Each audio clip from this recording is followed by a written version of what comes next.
ನೋಡಿ, ಬಳ್ಳಾರಿಯಲ್ಲಿ ಬ್ಯಾನರ್ ವಿಚಾರ ಸಂಬಂಧ ರಕ್ತ ರಾಜಕೀಯವೇ ಆಗೋಯಿತು. ಇದಾದ ನಂತರ ಈಗ ಪೊಲೀಸ್ ಬಂದೋಬಸ್ತನ್ನು ನಿಯೋಜನೆ ಮಾಡಲಾಗಿದೆ. ಬಳ್ಳಾರಿ ನಗರದಲ್ಲಿ ಹೆಚ್ಚಿನ ಪೊಲೀಸ್ ಬಂದೋಬಸ್ತನ್ನು ನಿಯೋಜನೆ ಮಾಡಲಾಗಿದೆ. ಗಲಾಟೆಯಾದಂತಹ ಸ್ಥಳ ಸೇರಿದಂತೆ ಸೂಕ್ಷ್ಮ ಪ್ರದೇಶಗಳಲ್ಲಿ ಹೈ ಅಲರ್ಟ್ ಘೋಷಿಸಲಾಗಿದೆ. ಗಲ್ಲಿಯಲ್ಲೂ ಗಸ್ತು ತಿರುಗ್ತಾ ಇದ್ದಾರೆ ಪೊಲೀಸರು. ಶಾಸಕ ಜನಾರ್ದನ ರೆಡ್ಡಿ ಅವರ ನಿವಾಸದ ಬಳಿಯೂ ಕೂಡ ಬಂದೋಬಸ್ತ್ ನಿಯೋಜನೆ ಮಾಡಲಾಗಿದೆ. ಇದು ಕಂಟಿನ್ಯೂ ಆಗಬಾರ್ದು ಅನ್ನೋ ನಿಟ್ಟಿನಲ್ಲಿ 144 ಸೆಕ್ಷನ್ನ ಜೊತೆಗೆ ಹೆಚ್ಚಿನ ಪೊಲೀಸ್ ಬಂದೋಬಸ್ತನ್ನು ನಿಯೋಜನೆ ಮಾಡಲಾಗಿದೆ. ಗಲಾಟೆ ನಡೆದ ಸ್ಥಳ ಜೊತೆಗೆ ಸೂಕ್ಷ್ಮ ಪ್ರದೇಶ ಗಲ್ಲಿಯಲ್ಲೂ ಪೊಲೀಸರು ಗಸ್ತು ತಿರುಗ್ತಾ ಇದ್ದಾರೆ. ಸಾವಿರಾರು ಪೊಲೀಸರನ್ನ ನಿಯೋಜನೆ ಮಾಡಲಾಗಿದೆ ಅಂತ, 1000ಕ್ಕೂ ಹೆಚ್ಚು ಪೊಲೀಸರನ್ನ ನಿಯೋಜನೆ ಮಾಡಲಾಗಿದೆ. ಸ್ಥಳದಲ್ಲಿ ಮೀಸಲು ಪಡೆಯನ್ನು ಕೂಡ ನಿಯೋಜನೆ ಮಾಡಲಾಗಿದೆ. ಹೇಳ್ತಾ ಇದ್ದೆ, 1000ಕ್ಕೂ ಹೆಚ್ಚು ಪೊಲೀಸ್ ಸಿಬ್ಬಂದಿಗಳನ್ನು ನಿಯೋಜನೆ ಮಾಡಲಾಗಿದೆ. ಹೈ ಸೆಕ್ಯೂರಿಟಿಯಲ್ಲಿ ಬಳ್ಳಾರಿ, ಕೊಪ್ಪಳ, ವಿಜಯನಗರ, ರಾಯಚೂರು ಈ 4 ಜಿಲ್ಲೆಗಳ ಪೊಲೀಸ್ ಸಿಬ್ಬಂದಿಗಳನ್ನು ನಿಯೋಜನೆ ಮಾಡಲಾಗಿದೆ. 2 DIG, 3 SP, 3 ASP, DAR ತುಕಡಿ, KSRP ತುಕಡಿ ಸ್ಥಳದಲ್ಲೇ ಮೊಕ್ಕಾಂ ಹೂಡಿದೆ. ಮೀಸಲು ಪಡೆಯೂ ಕೂಡ ಮೊಕ್ಕಾಂ ಹೂಡಿದೆ. 144 ಸೆಕ್ಷನ್ ಜಾರಿಯಾಗಿದ್ದರಿಂದಾಗಿ ಸ್ಪೆಷಲ್ ಫೋರ್ಸ್ ಕೂಡ ಅಲ್ಲೇ ನಿಯೋಜನೆಗೊಂಡಿದೆ. ಅಕ್ಕಪಕ್ಕದ ಜಿಲ್ಲೆ ಬಳ್ಳಾರಿ, ಕೊಪ್ಪಳ, ವಿಜಯನಗರ, ರಾಯಚೂರು ಈ 4 ಜಿಲ್ಲೆಗಳಿಂದಲೂ ಕೂಡ ಪೊಲೀಸರನ್ನ ಕರೆಸಿಕೊಂಡು ನಿಯೋಜನೆ ಮಾಡಲಾಗಿದೆ. ಹೈ ಸೆಕ್ಯೂರಿಟಿಗೋಸ್ಕರ ನಾಳೆ ಬಳ್ಳಾರಿಯಲ್ಲಿ ವಾಲ್ಮೀಕಿ ಪ್ರತಿಮಾ ಅನಾವರಣ ಕಾರ್ಯಕ್ರಮದ ಹಿನ್ನೆಲೆಯಲ್ಲಿ ಬ್ಯಾನರ್ ಅನ್ನು ಅಳವಡಿಸಲಾಗ್ತಾ ಇದ್ದ ಸಂದರ್ಭದಲ್ಲಾದಂತಹ ಗಲಾಟೆ ಈ ಹಂತಕ್ಕೆ ಹೋಗಿದೆ. ನೋಡಿ,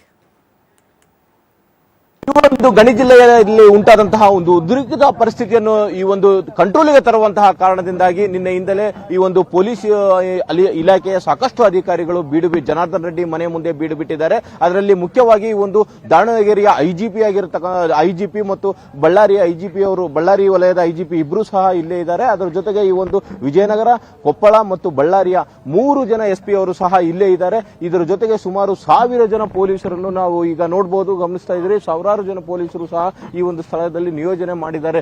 ಕೇವಲ ಜನಾರ್ದನ ರೆಡ್ಡಿ ಮನೆ ಮುಂದೆ ಅಷ್ಟೇ ನಿಯೋಜನೆ ಮಾಡಿರುವಂತಹ ಕಾರ್ಯವಲ್ಲ, ಇದರ ಜೊತೆಯಾಗಿ ಈ ಒಂದು 150 ಬಾರಿ ರಸ್ತೆಯಲ್ಲಿ ಹಾದು ಹೋಗೋದ್ರಿಂದಾಗಿ ಈ ಒಂದು ಬೃಹತ್ ಪ್ರಮಾಣದ ದೊಡ್ಡ ವಾಹನಗಳ ಸಂಚಾರವನ್ನು ಸಹ ನಿನ್ನೆ ರಾತ್ರಿಯಿಂದಲೇ ನಿಷೇಧಿಸಲಾಗಿತ್ತು. ಸಣ್ಣ ಪುಟ್ಟ ವಾಹನಗಳು ಮಾತ್ರ ಈಗ ಸಂಚಾರ ಆರಂಭವಾಗಿದೆ. ಈ ಕಾರ್ಯದಲ್ಲಿ ಪೊಲೀಸ್ ಸಿಬ್ಬಂದಿಯವರು ಜೊತೆಗೆ ಈ ಒಂದು RPF ತುಕಡಿ ಮತ್ತು DAR ಪೊಲೀಸರನ್ನು ಸಹ, ಮೀಸಲು ಪೊಲೀಸ್ ಪಡೆಯನ್ನು ಸಹ ಬಳಸಿಕೊಳ್ಳುವಂತಹ ಕಾರ್ಯಕ್ಕೆ ಕೈ ಹಾಕಿದ್ದಾರೆ. ಅದರ ಮೂಲಕ ಪರಿಸ್ಥಿತಿಯನ್ನು ಈಗಾಗಲೇ ಹತೋಟಿಗೆ ತೆಗೆದುಕೊಂಡಿರುವಂತಹ ಭರವಸೆಯ ಮಾತುಗಳನ್ನು ಈ ಒಂದು ವಿಜಯನಗರದ SP ಆಗಿರತಕ್ಕಂತಹ ಜಾನ್ವಿ ಅವರು ಮಾಹಿತಿಯನ್ನು ತಿಳಿಸಿದ್ದಾರೆ. ಅದೇ ರೀತಿಯಾಗಿ ವರ್ಟಿಕಾ ಅವರು ಈಗ ತಾನೇ ಸ್ಥಳಕ್ಕೆ ಆಗಮಿಸಿ ಪರಿಶೀಲನೆ ನಡೆಸಿ ಈಗ ಯಾವುದೇ ರೀತಿಯಾದಂತಹ ಕ್ಷುಬ್ರ ವಾತಾವರಣ ಇಲ್ಲ, ಯಾವುದೇ ರೀತಿಯಾದಂತಹ ಕ್ಷುಬ್ರ ವಾತಾವರಣ ಅಥವಾ ಉದ್ರಿಕ್ತ ಪರಿಸ್ಥಿತಿಯನ್ನು ಉಂಟು ಮಾಡತಕ್ಕಂತಹ ವಾತಾವರಣಗಳು ಯಾವುದು ಸೃಷ್ಟಿಯಾಗದಂತೆಯೇ ಮುನ್ನೆಚ್ಚರಿಕೆಯನ್ನು ವಹಿಸುವುದರ ಮೂಲಕ ಯಾರನ್ನು ಬರುವಂತವರು ಅನುಮಾನಾಸ್ಪದವಾಗಿ ಕಂಡಂತಹ ವ್ಯಕ್ತಿಗಳನ್ನು ಕೂಡಲೇ ಸ್ಥಳದಿಂದ ಇಲ್ಲಿಂದ ತೆರವು ಮಾಡಿಸುವಂತಹ ಕಾರ್ಯಕ್ಕೆ ಕೈ ಹಾಕಬೇಕು ಎನ್ನುತ್ತಕ್ಕಂತಹ ಮಾತನ್ನು ಈ ಒಂದು ಕೆಳಹಂತದ ಅಧಿಕಾರಿಗಳ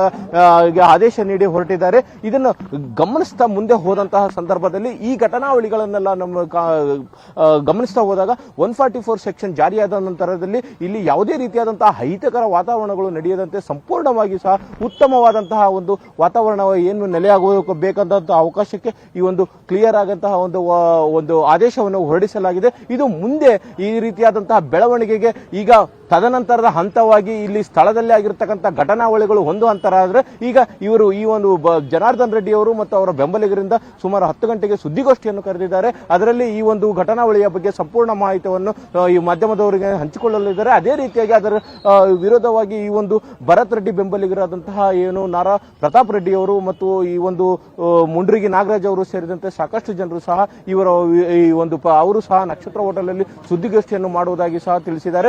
ಇವರು ಆರೋಪ ಪ್ರತ್ಯಾರೋಪಗಳ ಮೂಲಕ ಇವತ್ತು ಸಹ ಎಲ್ಲೋ ಒಂದು ಕಡೆ ಪರಿಸ್ಥಿತಿ ಕೈಮೀರಬಹುದಾ ಎನ್ನುತ್ತಕ್ಕಂತಹ ಒಂದು ಮಾತು ಸಹ ಸಾರ್ವಜನಿಕ ವಲಯದಲ್ಲಿ ಕೇಳಿ ಬರ್ತಾ ಇದೆ.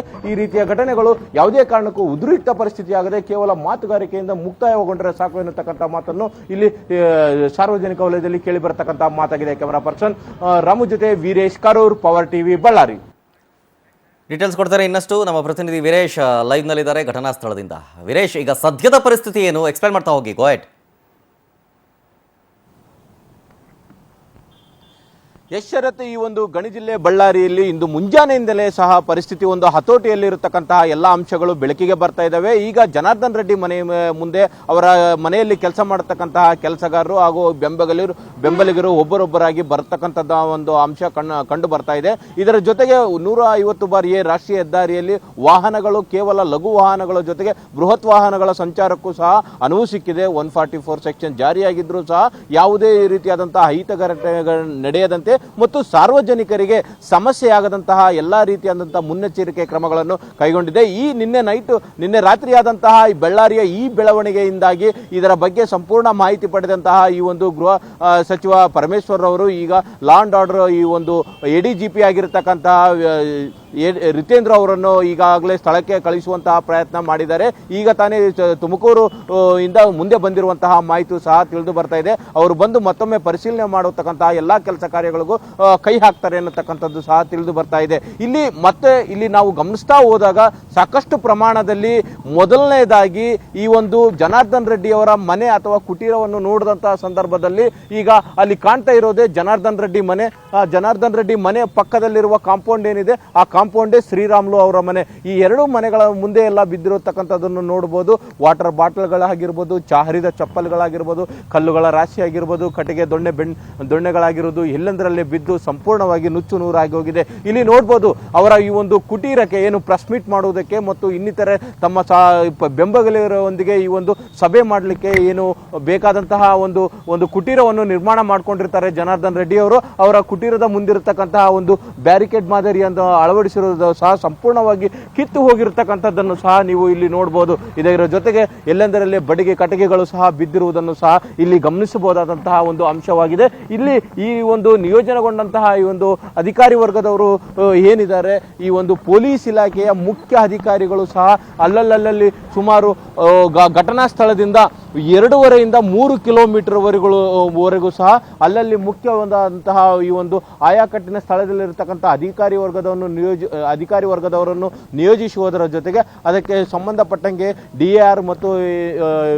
RPF ತುಕಡಿಯವರನ್ನು ಸಹ ಅಲ್ಲಲ್ಲಿ ನಿಯೋಜಿಸಲಾಗಿದೆ. ಇದನ್ನ ಮುಂದುವರೆದ ಭಾಗ ನಾವು ಗಮನಿಸ್ತಾ ಹೋದಾಗ ಇಲ್ಲೆಲ್ಲ ನೀವು ನೋಡಬಹುದು ಹಿಟ್ಟಿಂಗಿ ಎಳ್ಳೆ ಜೊತೆಗೆ ಈ ಒಂದು ಕಲ್ಲುಗಳ ರಾಶಿಗಳು ಬಿದ್ದಿರುವುದನ್ನು ಸಹ ನೋಡ್ತಾ ಹೋಗ್ಬೋದು.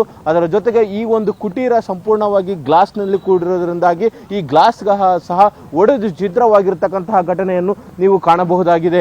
ಇಲ್ಲಿ ನೋಡಿ, ಈಗ ನೀವೇ ಸ್ಥಳದಲ್ಲಿ ನೋಡಿ ಈ ಒಂದು ಗ್ಲಾಸ್ ಹೊಡೆದಿರತಕ್ಕಂಥದ್ದು ಎಷ್ಟರ ಮಟ್ಟಿಗೆ ಈ ಒಂದು ಅಟ್ಯಾಕ್ ಆಗಿದೆ ಅನ್ನತಕ್ಕಂತಹ ಮಾತನ್ನು ನೋಡಿದಾಗ ಬೆಂಬಲಿಗರನ್ನು ತಡೆ ಹಿಡಿಯಲು ಆಗದಂತಹ ಪರಿಸ್ಥಿತಿಯಲ್ಲಿ ಒದಗಿ ಬಂದಿತ್ತು. ಈ ಕಾರಣದಿಂದಾಗಿ ಈ ಒಂದು ಪರಿಸ್ಥಿತಿಯನ್ನು ಹತೋಟಿಗೆ ಪಡೆಯಲು ಈ ಒಂದು 144 ಸೆಕ್ಷನ್ ಅನ್ನು ಜಾರಿಗೆ ತರಬೇಕಾಗುತ್ತದೆ.